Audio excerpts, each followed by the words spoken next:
One late evening, Fred arrived back at the sheds. Hello, everyone. Hi, Fred. Hello, Hey, Fred. How's everyone's day been? Unfortunately, I've been quite busy. Because of all the recent rain, I've spent most of the day strengthening the viaduct. Hey, Rusty, the thin controller has some bad news. There was a landslide around Lakeside earlier today, and nobody's getting in or out. The track's pretty messed up, too. Oh, bother. And I hear the rain isn't stopping anytime soon. And what about our passenger trains? There are bound to be cancellations and delays tomorrow, it seems. Well, whatever it is, I hope I can get it sorted out quickly, both for the railway's sake and mine. Quite indeed, Rusty. Your services are most valuable in this weather. Ivo, do you think I should offer to help him tomorrow? Well, Fred, considering his workload, I think he needs all the help he can get. Tell you what, Rusty, I'll cover any other jobs that may come up tomorrow. Really, Fred? You'd do that for me? Maybe. Well, no matter the case, I think we should all start to get some rest. Couldn't agree more, Rusty. Sir Handel's already ahead of you. And with that, the little engines drifted off to sleep. The next morning, Rusty approached Bertram at a junction. Morning, Bertram. How are things? They're going very well, Rusty. Thank you for asking. That's good to hear. Say, have you experienced any problems with tracks going up the line? Can't say I have. Tracks from here up to the transfer yard are looking pretty good. At that moment, the two of them heard a terrible rumbling noise. You heard that too, right, Rusty? I sure did, and I don't think Boulder likes the amount of rain we've been getting. Then, the ground started to shift, and the two of them could only watch as Boulder started careening down the side of the hill. Rusty, we've got to warn the transfer yards. There's no time. I've got to get up there and see what I can do.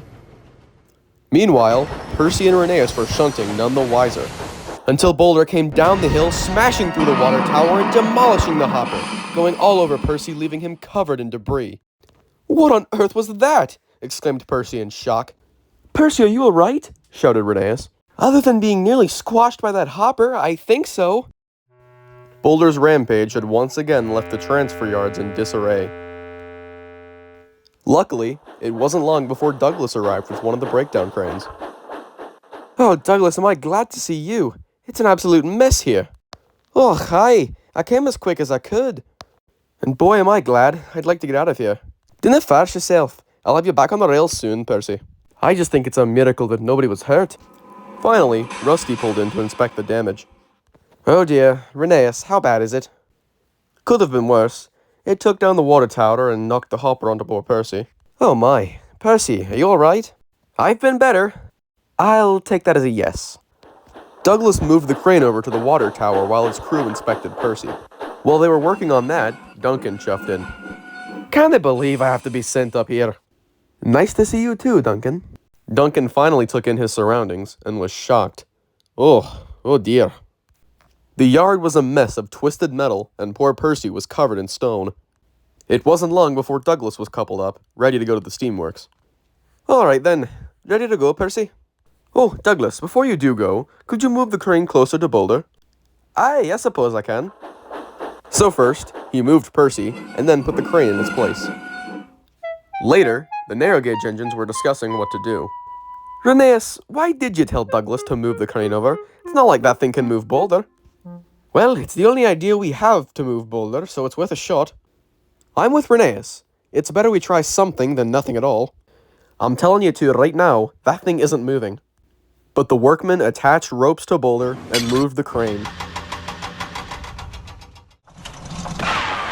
I told you. Alright, I admit that was a bust, but what do we do now? My driver made some calls. They're sending up Butch and Kelly to help. Oh, of course, because the first crane was so useful. Shut up, Duncan. They're doing what they can. I have an idea if anyone's willing to try. Well, yours probably breaks every safety violation there is. And so what if it does? Gets the job done, wouldn't it? Alright, you two. Our help has arrived. At that moment, Butch pulled in first, followed by Kelly. Howdy, everyone. Hello, you two. I think you can see where the problem is. Indeed. We'll get hooked up and see what we can do. Be honest. Do you two really think you can move that? Come on now, Duncan. Have at least a little bit of hope. With chains, the two of them were hooked up and started to pull. Their wheels were spinning and spinning, but nothing was happening. I'm afraid Duncan might have been right. We're not getting anywhere. That's right. Even for the two of us, it's just too heavy. Alright then, I'm out of ideas. As am I. Duncan, might as well give you a shot. Alright, now we're talking. My idea is to blow it up. Are you out of your mind? Duncan, we can't just go blowing it up, that's much too dangerous. Oh, come on. It's no different from any other quarry blasting. Duncan, that's completely ludicrous. There's a reason why only few engines are allowed to carry dynamite. And Rusty, where did I work before I came to the Skarloey Railway? Oh, that's right, a munitions plant. Admittedly, I'd forgotten about that. Maybe you do have a point, Duncan. I'm still not entirely sold. Duncan, our senses of safety aren't exactly the same. I can see where you're coming from, Rusty, but you have to remember there is a much bigger issue here. Very well then. Rheneas, if you're on board, then so am I. Alright then, you two. Let's get this Boulder problem taken care of. Kelly, there's some extra dynamite over near the siding. Would you mind grabbing us some? Sure thing, Duncan. Kelly carefully placed the dynamite next to Boulder, while the other engines kept their distance. Duncan instructed his driver and fireman how to light the fuse correctly, and then they all stood back, watching. Alright, here we go. Did that actually work? It sure looks like it. That was beautiful. What was once one boulder was now many, many smaller ones. I have to hand it to you, Duncan. I really didn't expect that to work. Indeed, what a job well done. Ah, thank you all. You see, sometimes it can pay off to trust me. Soon enough, everyone was back hard at work cleaning up the mess when Mr. Percival arrived. I've heard all about the day's events. Is everyone okay? Oh, yes, sir, it was brilliant. The cleanup is going very well, too. Now that I am glad to hear. And Duncan, despite your unorthodox solution, I am proud of you for taking such initiative. I appreciate it, sir. And though I don't really feel this way often, I am actually glad to help this time. We can certainly put in a good word for you at the sheds tonight, Duncan.